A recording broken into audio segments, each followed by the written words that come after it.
আসসালামু আলাইকুম বন্ধুরা। শীতের সকালে খালি পায়ে হাঁটতে খুব ভালো লাগে, তাই বাড়িতে জুতো রেখে এসে খালি পায়ে শীতের সকালে পায়চারি করতেছি। তো আপনারা কে কে করেছেন সেটাও আপনারা কমেন্ট বক্সে লিখে জানাবেন। আর আপনাদের গ্রামের প্রাকৃতিক দৃশ্য দেখানোর জন্য নিয়ে আসলাম।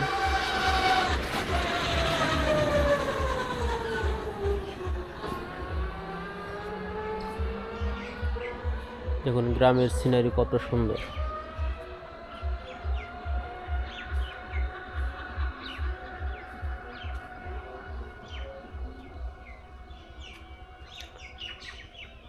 কত সুন্দর গ্রামের রাস্তা।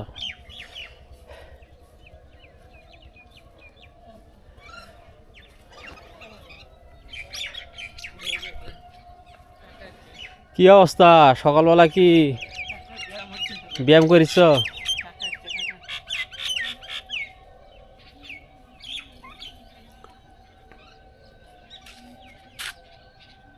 সেই চাকা হচ্ছে দেখছো?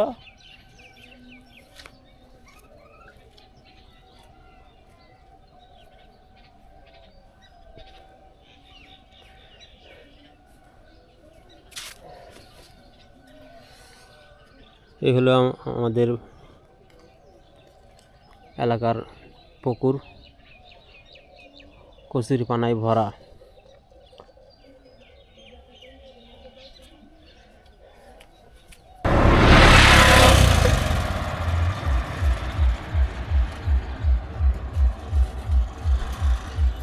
তো বন্ধুরা, শীতের সকালে খালি পায়ে হাঁটা যে কত মজা আপনাদেরকে বলে বোঝানো যাবে না। তো আমি যাচ্ছি, গতকালকে যে ধানটা কেটেছিলাম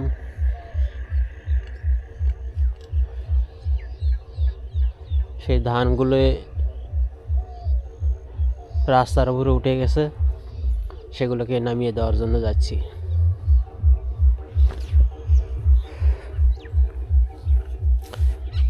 তো যা বলছিলাম যে গতকালকে যে ধানগুলো কেটে এসেছিলাম, তো একটু আলের উপরে উঠে গেছে,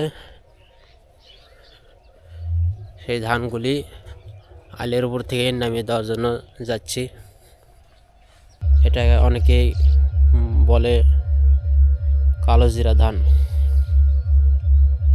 তো আমাদের বগুড়ার আঞ্চলিক ভাষায় বলে শাল্যে ধান।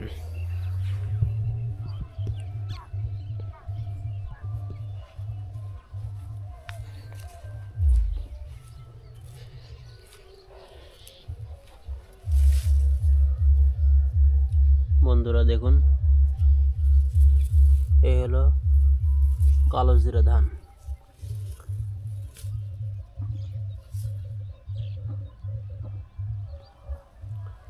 এই জমিটি কিন্তু পুরোটাই কালো জিরা ধানে ভর্তি।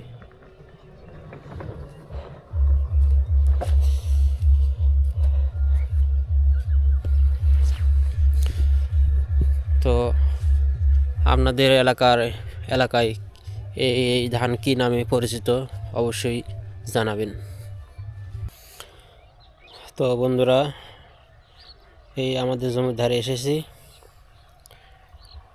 যে বলেছিলাম ধান প্রায় আলের উপরে উঠে গেছে, সেটা সরানোর জন্য। কারণ কারণ মানুষ এই আলের মধ্যে সবসময় হাঁটাহাঁটি করে, হয়তো পায়ের নিচে পড়ে ধানগুলো হয়তো নষ্ট হতে পারে।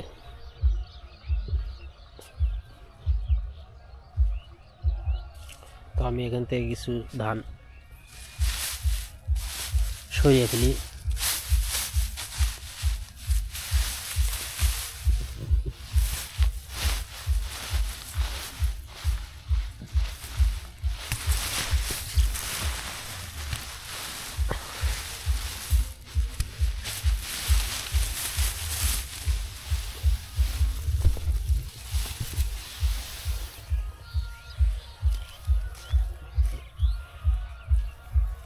তো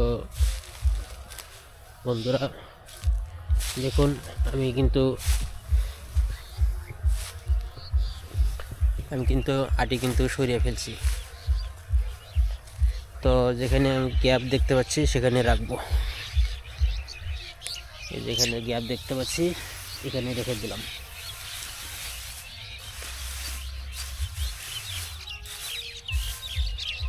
এতে আমার ধানটা সুরক্ষিত থাকলো। যারা এদিক দিয়ে হাঁটাহাঁটি করবে অথবা তাদের পায়ে নিচে পড়তে পারে, তাই সরিয়ে রাখলাম।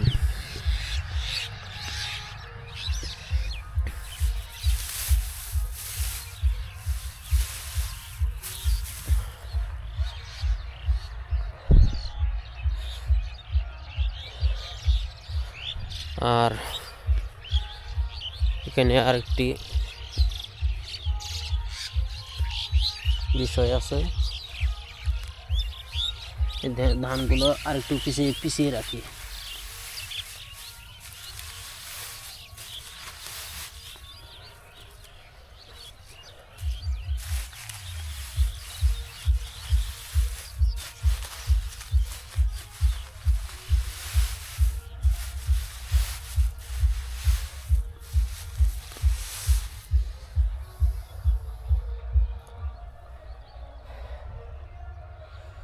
তো বন্ধুরা, আমার হাত একবারে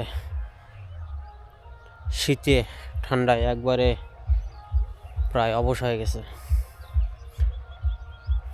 কারণ ধানের গায়ে কুয়াশা পড়ে রয়েছে, শিশির কণা পড়ে রয়েছে। সেই জন্যই অতিরিক্ত ঠান্ডায় হাতটা একবারে জমে আসছে। তো থাক, আজকে এই পর্যন্তই থাক।